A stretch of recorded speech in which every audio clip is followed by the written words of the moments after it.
Morning, everyone. Thank you so much for joining us today. We are delighted to have you join us as we have our CPD session on interventions and techniques of CBT, cognitive behavioral therapy. My name is Sarah Muindi. I will be your moderator today. Our presenter is Uvet Sheila, who will be presenting on this topic. We are glad that you have all been able to join us in good time, and we are definitely going to start shortly. Some of the key information you need to note is that this meeting is being recorded. We are going to share the recording with you after the meeting. We'll also share the resources for the next CPD session. We'll share the resources used in this presentation as well. And we'll also share some information to help with offering of certificates for each of you that is going to be present and attending in this CPD session. If you have any questions, if you have any comments, any ideas or thoughts, you can use the chat option and we'll be able to read it out and we'll be able to allow you to respond. You're also invited to share any comments, any ideas with us that you can also be able to respond to.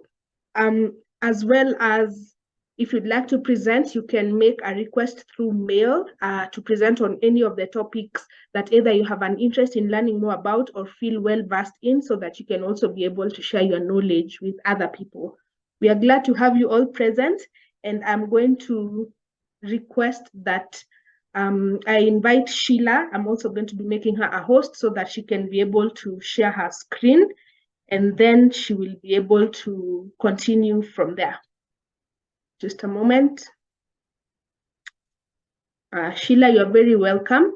You're free to unmute and begin your presentation.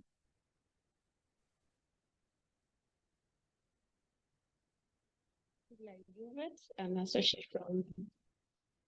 Oh, sorry. Okay, so my mind is everywhere because I'm trying to open where I placed my document. But anyway, my name is Sheila Uvet, an associate psychological counselor at Popple Counseling Farm. And just a minute, Sheila. We are struggling to hear you. Maybe you can increase the volume on your laptop. I'm also doing the same so that we can all be audible. Can you hear me now? Yes, we can. Thank you. Okay, so my name is Sheila Uvet, an associate psychological counselor at Popple Farm. Yes, and I'm very nervous for today's meeting, especially now that my laptop is showing a bit of complications with opening where my presentation is. Yes.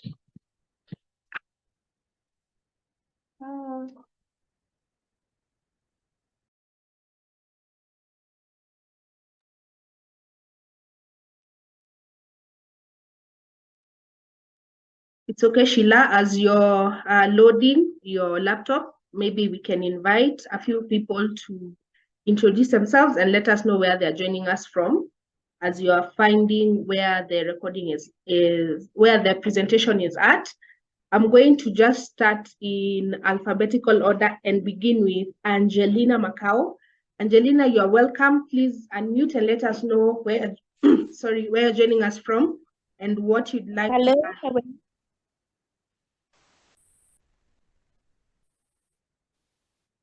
Hello, I'm Angelina from Kitui, psychological counselor. Thank you. It's a pleasure to have you, Angelina from Kitui. Bernard, you're welcome to unmute.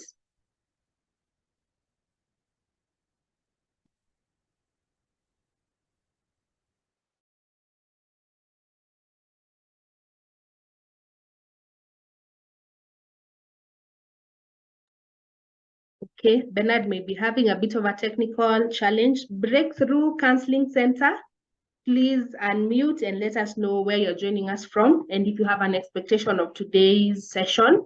And as you're doing that, Sheila, as soon as you're ready, please raise your hand so that we can give you back the meeting.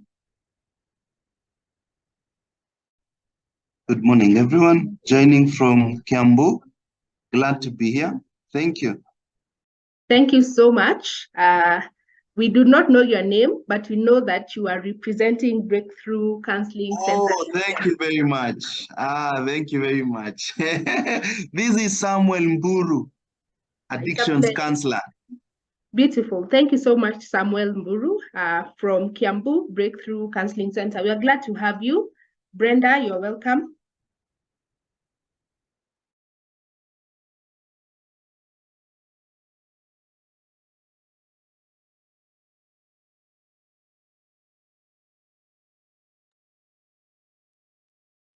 Okay, Brenda, I think is also having a bit of a technical issue. We'll proceed to Gatimu Wamboi. You are welcome to unmute and let us know where you're joining us from and an expectation that you have from this session. Good morning. Good morning. I'm from Thika in Kiambu County. Beautiful. Thank you so much Yes. for joining us. Just curious to learn. Okay, thank you. Gatimu, you are saying something about curiosity to learn. Yes. Is that something specific you want to learn about CBT today? This is my first time. Okay, that's okay. You're very welcome, Gatimu. I will move to Gladys. Gladys, I'm please open-minded. unmute. Good morning, everyone. Gladys joining from Juja, Kiambu. Thank you. Thank you so much, Gladys. I believe I heard you say you're joining us from Juja. Is that correct? Juja, Kiambu. Thank you. Okay, Juja, thank Kiambu. you. Beautiful. Thank you so much. We move to, there's somebody with an iPhone. Their name is iPhone. A person with phone called iPhone, please unmute and let us know your name and where you're joining us from. Thank you. That is Bernard Nguma. I had to log in again. Hope you are all well. Yes. I am Bernard Nguma, joining you from Eldoret Psychological Counseling. It's a pleasure to have you, Bernard. Thank you so much for joining us. We'll move to Irene Bellio. Irene. Good morning. Good morning. My name is Irene Bellio joining from Moi University. Amazing. Thank you. You're more than welcome today, Irene. Thank you for joining us. We'll move to Isaiah. Thank you.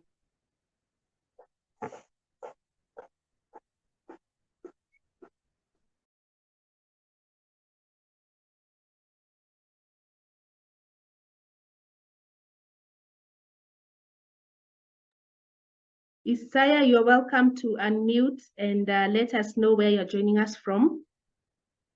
Or if you're not in a position to speak, you can also use the chat.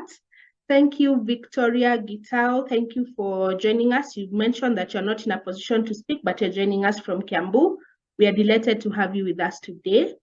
We'll proceed from Isaiah, who may also be having a bit of a technical hitch, and go to Jane. Jane, you're welcome to unmute.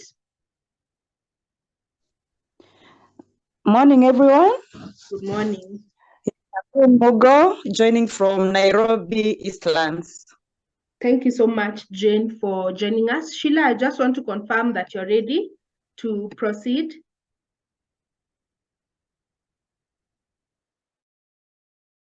Okay, thank you. Thank you for the thumbs up. We'll continue with the introductions. For those who have not had an opportunity to introduce themselves, you can do so in the chat.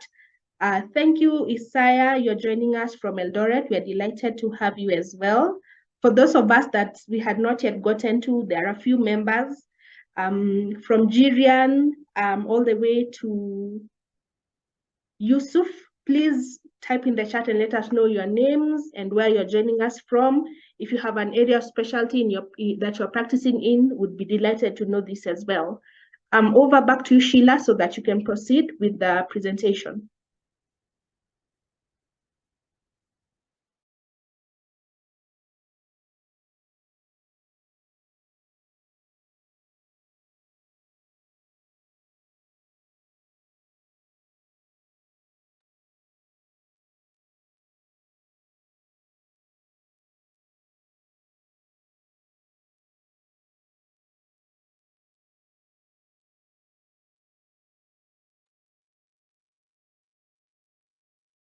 Sheila, we are not yet hearing you.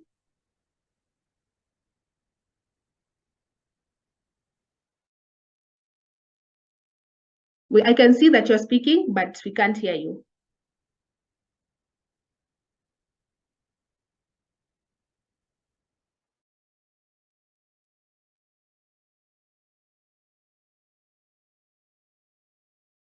Members in the call, can you hear Sheila? If you can, please give us a thumbs up. Maybe I might be having a technical issue.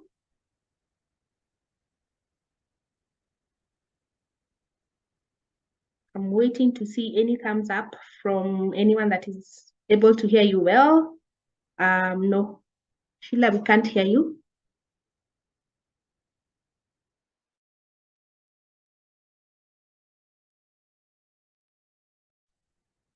Can you hear me now? Yes, quite clearly. Okay, so I'm sharing my screen. Okay, so I'm having a bit of a problem on enlarging my screen, but let us see. Oh, yeah, there it is. Okay, so as I sorry, so as I said, my name is Sheila Uvet. I think I'm having a bit of a cold, so please excuse me when I'm clearing my throat. Yeah, my name is Sheila Uvet from Hopewell Counseling Farm. As I said before, I'm very nervous for this particular presentation or meeting that we are having. Yes, and today we're going to be talking about CBT interventions. And this is something that I saw that a lot of people wanted to know more about. And as we are going through it, I'm also learning about it myself. And CBT is one of those theories that I personally could say when learning theories was like, I wouldn't use it, but you find that you're using it unconsciously while not knowing. So yeah, so we're going to learn about how we can use CBT to help our clients.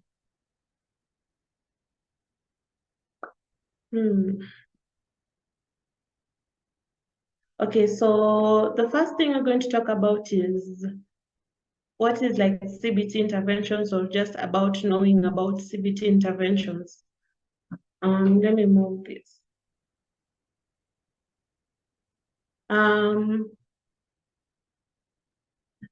CBT interventions provide ways for understanding challenging situation and problematic reactions. So here we're just talking about how CBT emphasizes on the three main components implication in psychological problems. Here we're talking about thoughts, emotions, and behavior, like how thoughts influence emotions and how they influence behavior. So by breaking down difficult feelings into these component parts, it becomes very clear where and how to intervene when an issue arises. Because as we've talked about how thoughts influence emotions, and those emotions influence that particular behavior. So that is just how the CBT theory works, like in general. Yeah, so this before we continue, this is going to be a very short presentation. Yeah, because I feel like CBT interventions is little. Can I say little? Like there's nothing much to talk on about, especially when you have been doing this unconsciously. You get like you have been doing it unconsciously, not knowing that you are actually doing a CBT intervention. Yeah, so let us go to the CBT interventions, and the first one we're going to be talking about is cognitive restructuring.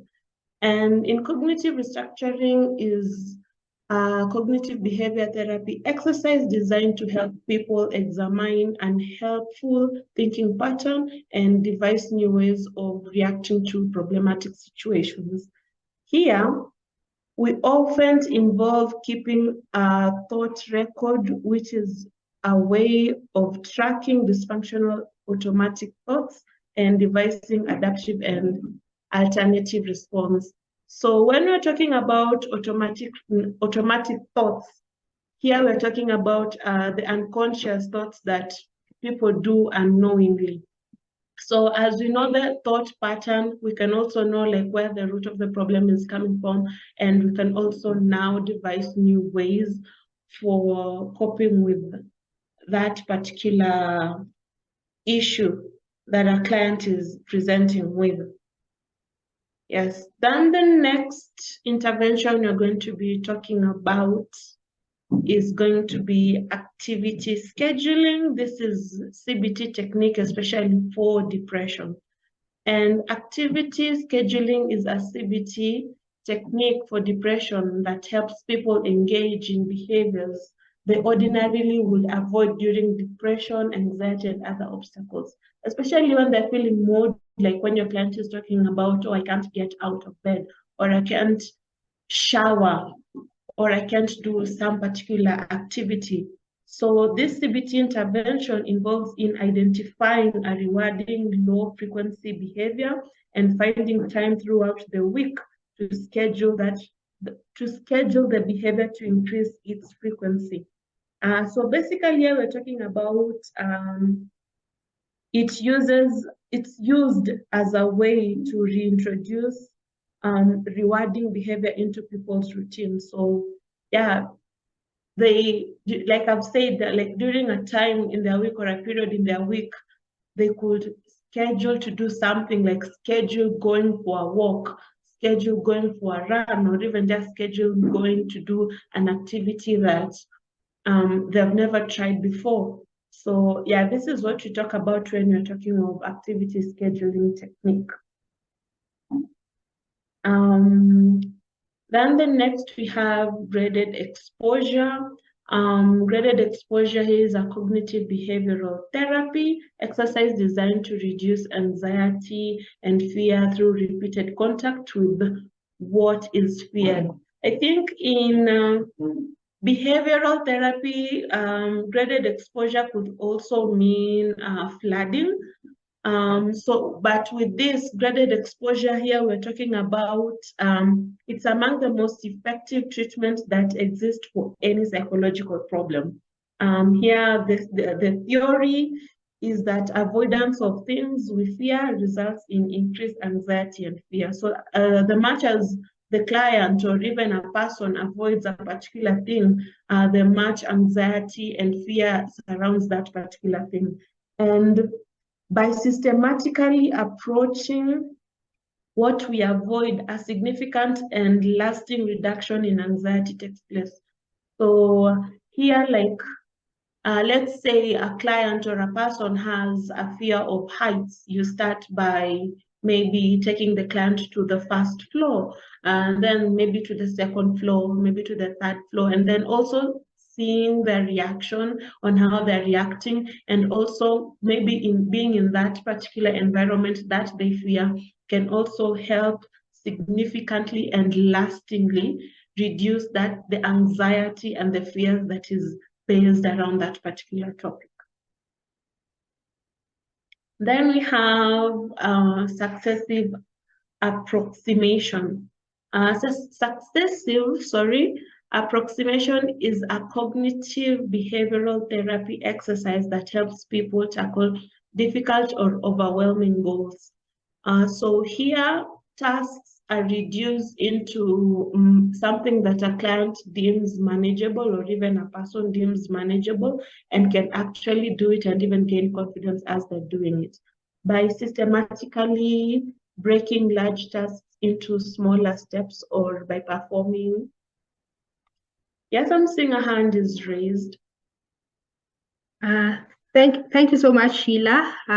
Please allow me to jump in and ask a few questions to our audience, especially around some of the interventions that you have already mentioned. For example, successive approximation, graded exposure, cognitive restructuring. I think one of the techniques that I as a therapist use a lot in CBT is actually cognitive restructuring, working with the client to find out how are they changing their thoughts. So I'm going to request the audience in 1 minute to engage with us and let us know if you have used any of these techniques. Please raise your hand, give us a thumbs up, or type in the chat and let us know which of these techniques you have been able to use and how it has been, the kind of impact you have seen it in terms of helping with the clients that you're seeing. So if you've used this technique, please give us a thumbs up. Any of these techniques, successive approximation, graded exposure, cognitive restructuring, if you have used any, would you be able to raise your hand so that we can see? I'm trying to see the reactions from the participants and see. Beautiful. Evelyn says yes. Anybody else? Lillian says yes. Trying to see who else says yes. You can give us a reaction if you have actually used any of these techniques. Evelyn says yes, and Lillian says yes. Lillian, maybe you can unmute and tell us an example of an instance where you used cognitive restructuring.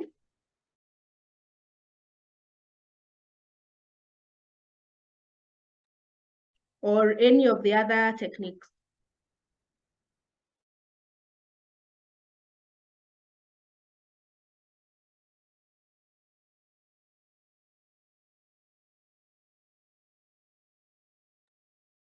Okay, Lillian, if you're not in a position to unmute, maybe we will welcome Evelyn. Evelyn, please unmute and give us an example of where you've used any of these techniques and how it has been able to help. It's okay, Lillian, you can comment later. Okay, thanks, Sarah. I use cognitive restructuring mostly because of faulty thoughts among my clients. I work with the high school students who mostly come maybe for therapy, and they already have developed self-defeating thoughts like, I can't do this, it is hard, I can't. So I mostly use cognitive restructuring to help them realize that math is not maybe, or sciences are not too tough, they can do them. So I help them start changing from the negative self-thoughts by restructuring their thoughts into something positive, like I can try this out. And also some of them will also have phobias and fears. So flooding sometimes also has really helped me in working out that. There are students who come and they say, I fear darkness. I can't go to my room alone. I can't sleep without the lights on because I don't want to see any darkness. So what happens, you let them be in the dark for some good time. You take them alone for a few minutes, take them out, and then with accompanied, then you let them now in alone and you extend the time. And with time, you have managed 30 minutes. What makes you think you can manage over a night? So those are a few, but successive approximation, I've never used. I'm keen on that. Thank you. Okay, thank you. Thank you so much, Evelyn. The examples you've shared are quite profound. I'm going to invite Sheila to pick it up from there and then continue with some of the other techniques that exist in CBT. And then maybe we'll come back to, for example, successive approximation and see some practical ways in which this is applied in the practice. Are you welcome, Sheila?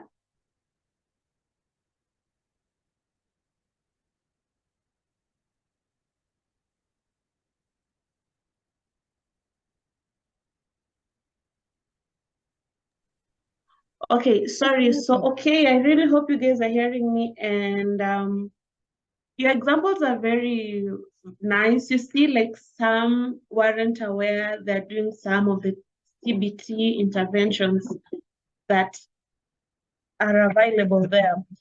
So we were talking about successive approximation.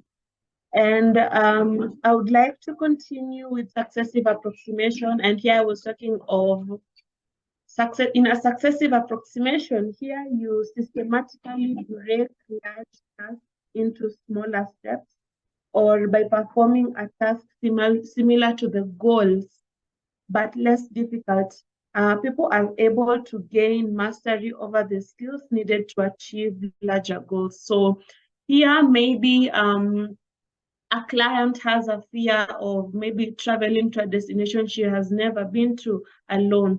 So maybe you could start with a local area where she travels to a place that is close to home, maybe just sleeping out even in a hotel that is close to home.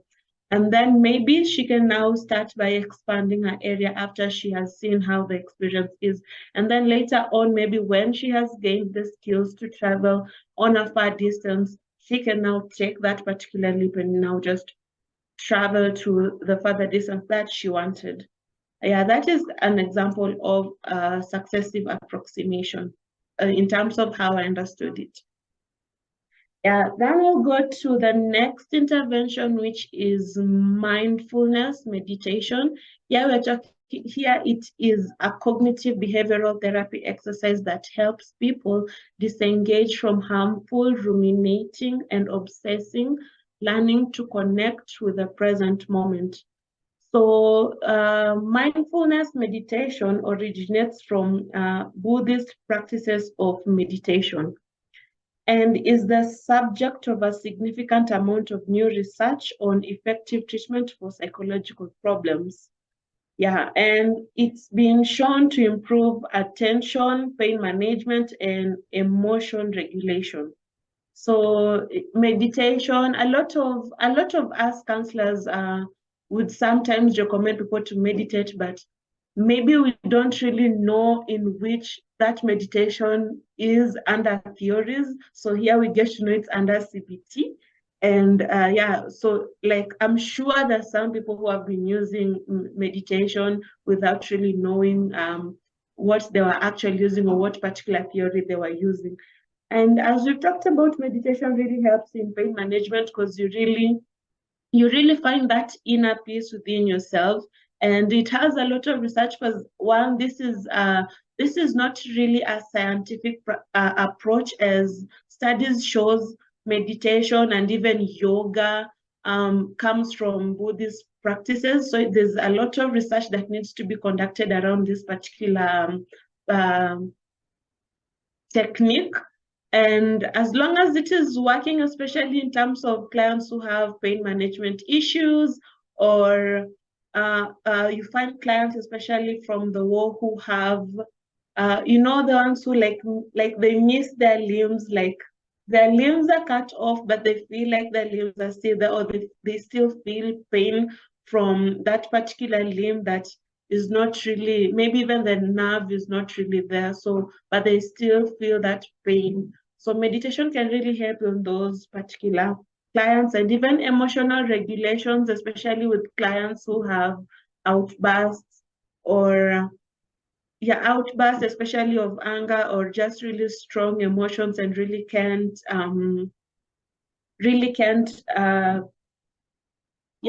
they can't really regulate it. Meditation really helps in those particular clients. Then we have problem solving as the next intervention. It's a cognitive behavioral therapy exercise to help people take an active role in finding solutions to their problem. So here, chronic mood problems and repeated disappointment can result in people taking a passive role when difficult situation arises. By teaching people effective problem-solving strategies, they are able to regain control and make the best of difficult situations. So here's just problem-solving skills that we equip our clients or just a person with, or equipping yourself with, that can help you solve problems, especially when you are overwhelmed, there's a lot of pressure and you feel like you just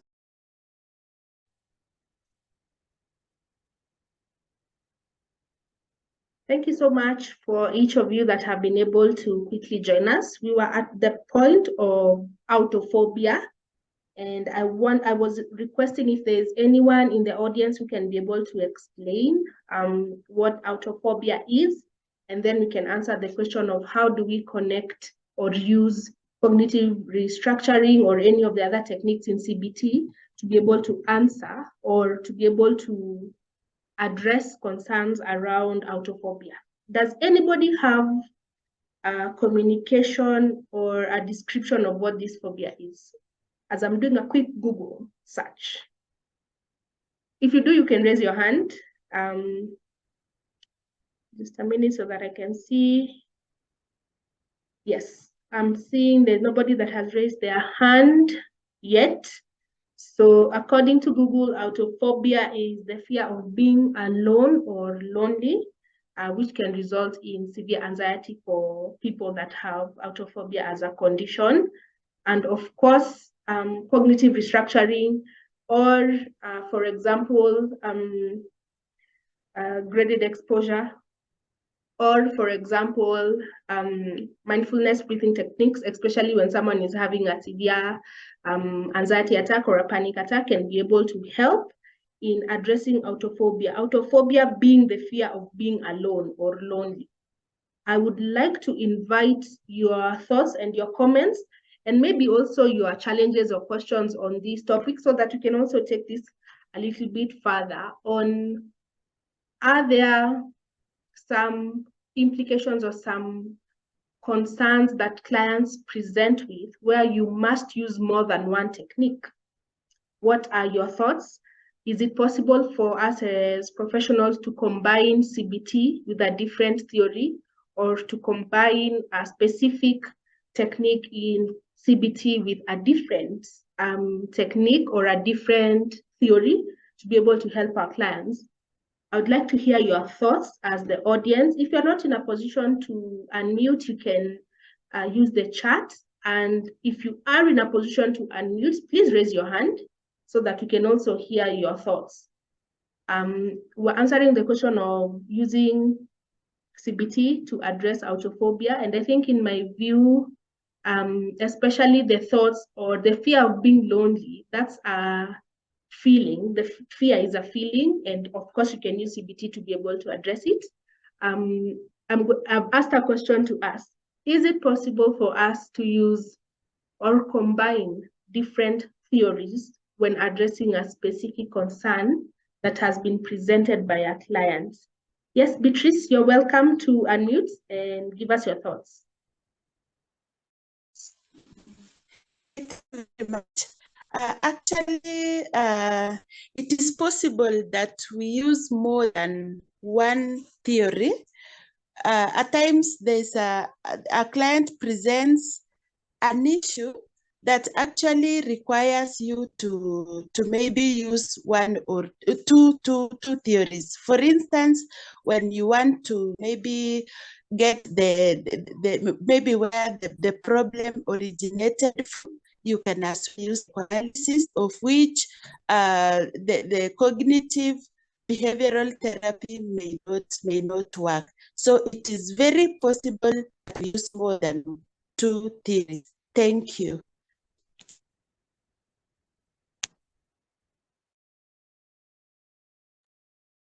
Thank you so much, Beatrice, for giving your input on the possibility of using different techniques or combining different theories to address a concern that a client may be presenting with, or several concerns that a client may be presenting with in therapy. Sheila, I'd like to invite you to share your final remarks on this topic, and then we can invite any questions that any of the participants may be having around the topic, any thoughts or any comments. So you're welcome, Sheila, to unmute and share, what do you think is the future of the use of CBT in our practice as professionals? Is it something that we are likely to continue doing, or is it a technique, or is it a theory that as we continue to work with clients, we may have to continue to integrate with other theories? Personally, I feel like CBT is a theory that we will continue using by itself, and also integrating with other particular theories to use. Because I feel like some of the issues that I thought I would never use CBT, I got myself using CBT. So you sometimes unconsciously start using CBT without you or yourself realizing you are using CBT. So, and that is the fun thing about CBT. When you're learning these theories, especially in class and everything, when you learn about CBT and you're like, oh, the A, B, C, D, E, F, and you're like, oh no, I won't use that. But then you find yourself, you're using it more, and the theories that you thought you're going to be using, you are not really using it. Because I was the person-centered girly. I was like, I will be using that. And I got myself, I'm not even using it as much as I thought I would be using it.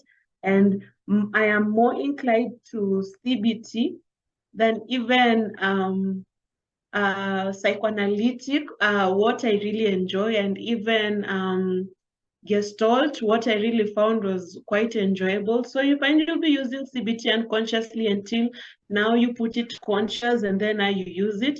You'll be using it with other theories, or you'll be using it by itself. So I feel like CBT has a lot of room to grow, especially when people now start embracing it and stop seeing it as a very difficult theory, especially when you're doing your exams. Because when you put it practically, it really works. Yeah. Thank you. Thank you so much, Sheila, for sharing your input on CBT. I'd like to ask a question to our audience.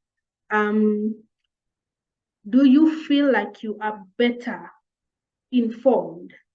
Or yes, do you feel like you're better informed about the interventions in CBT? If you are, please give us a thumbs up. That's question number one. So I'm going to give you a few seconds, or a few seconds to be able to respond. Do you feel like there's an intervention in CBT that you did not know about, that now you know about and can be able to use in your practice or when you're supporting clients? So those are my two questions. Have you learned something about interventions in CBT today? Number two, have you learned something new about interventions in CBT that you would consider using with your clients? If your answer is yes to both, you can leave one thumbs up. If your answer is yes to both and no to one, you can react the first time and then react the second time. I'll be able to see the reactions.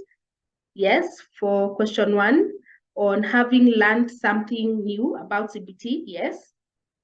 Thank you for the thumbs up. I've seen one thumbs up. I've seen a second thumbs up. Is there a third thumbs up or a fourth thumbs up from somebody that has learned something new about CBT or a technique that you would want to also practice?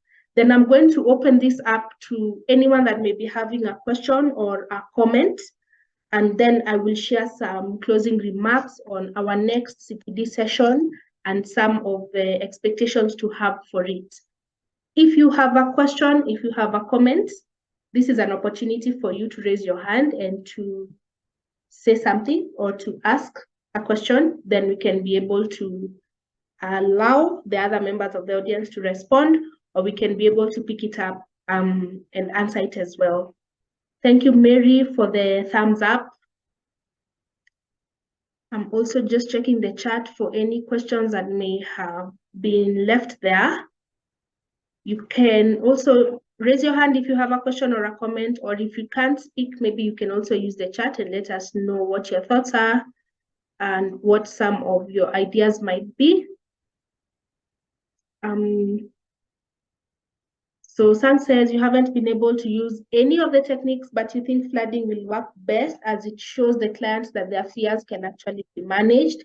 Yes, flooding does work best, though as using it as graded exposure so that you are introducing the client to the stimulus gradually over time to avoid causing any harm. Thank you so much for those that have joined us. Yusuf from Nairobi, we are glad to have you.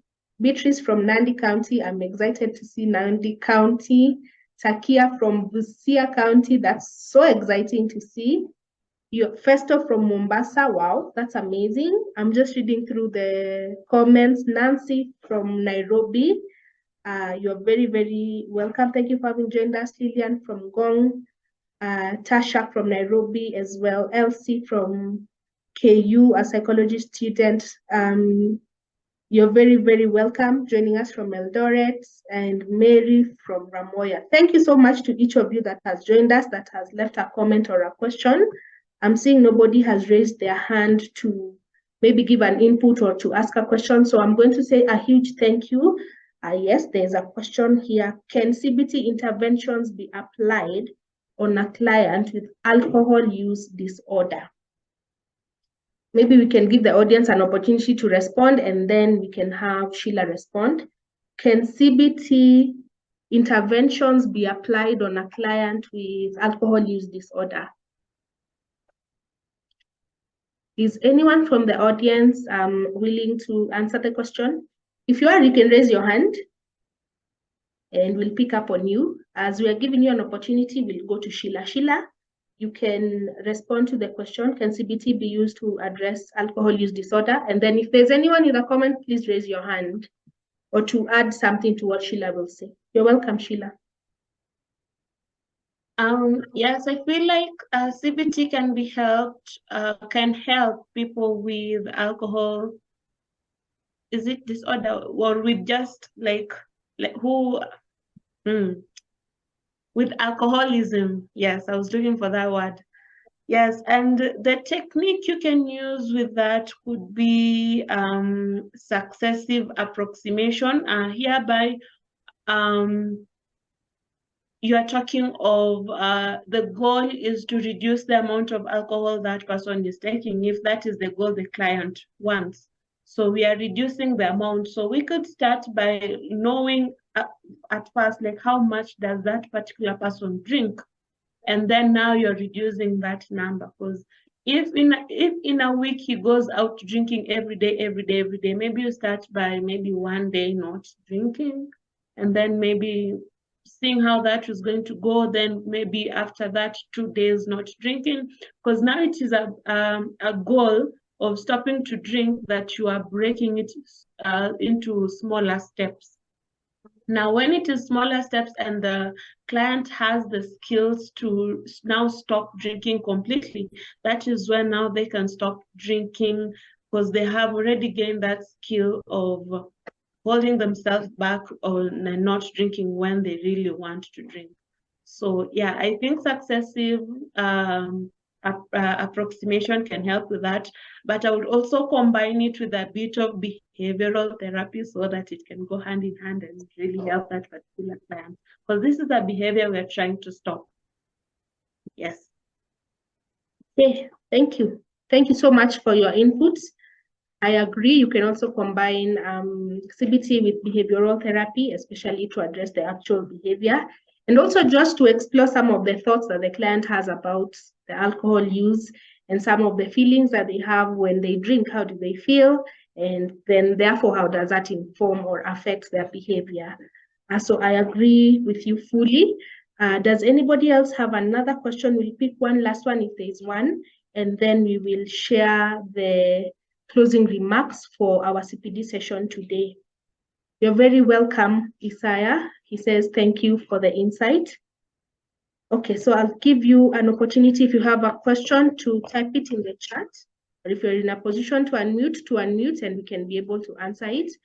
And just as I'm giving the last 30 seconds so that we can hear if someone has another question on CBT, and then we can be able to end our CPD session today. I think our profession also has quite a number of abbreviations, and for people who may not be professional practicing therapists, they may really wonder about the CBTs and the CPDs. But if you're here and you're not a professional, you're welcome to do a little bit more research on some of the abbreviations that we are using. And of course, we'll continue to break it down. CBT is cognitive behavioral therapy, CPD is continuous professional development. I'm going to share our closing remarks and say thank you to each of you that has joined us for our CPD session today. We were looking at CBT interventions, and we have looked at quite a number of them. I'm glad some of us have learned something new on CBT, and some of us have been able to gain some insight on how to apply some of the techniques that you already knew about. For this session, it has been recorded. Of course, when you're reviewing the recording, you'll see there's a bit of a gap because we had a moment when the recording had stopped, but we are going to share the recording with you. We'll share the presentation from Sheila Uvet. We'll also share the poster for our next CPD session. We host them on Tuesdays at this time, 9 to 10, and our next topic is going to be how to conduct an assessment. So that's going to be our next topic, and we are inviting you to also invite your friends and your colleagues as well, so that they can be able to join us and we can be able to also continue learning together. Just as I had mentioned when we were starting, these CPD sessions are not designed only for experts, people who have been in a field for years and years, but they're designed for all of us to learn about areas we want to grow in, or to learn and share the knowledge you have already gained in certain areas. So if you'd like to present, you're welcome to reach out to us on email, and then we'll be able to respond to you. Thank you so much for joining us today. We are going to be ending at a few minutes to 10. I'm going to request Sheila to unmute and help me in saying goodbye to the participants. If you have any questions, if you'd like to present, reach out to us as well. And you're more than welcome to join us again next week on Tuesday at the same time. You're free to unmute and say goodbye to us. Sheila is going to be representing us today. You're free to open your video and smile as she takes a photo, and we'll also share the photos with you, and you can be able to tag us when you're posting online, changing the narrative, continuous growth, and Hopewell Farm. Thank you so much. We will see you again next week at the same time. Goodbye. You will be free to leave. The call will end it at exactly 10. Wait. Yes, Sheila? I'm taking a photo. Yes, I've actually taken a photo of you asking if you are taking a photo. No. It's okay, don't That is a worry. bit You can say difficult. goodbye to the participants. Yes.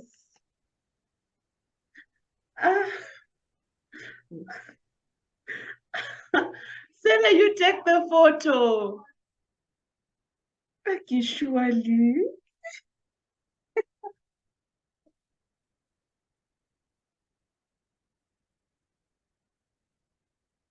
Okay, so I've just taken the photo, and I really hope that the participants we've had today are going to be able to have this conversation again next week and also the coming weeks and everything. And as they have said,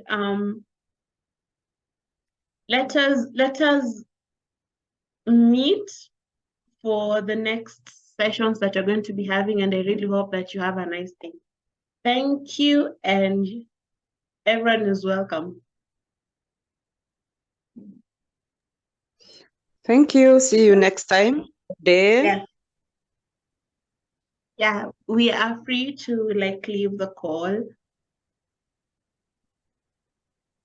Thank you. Bye. You're very welcome.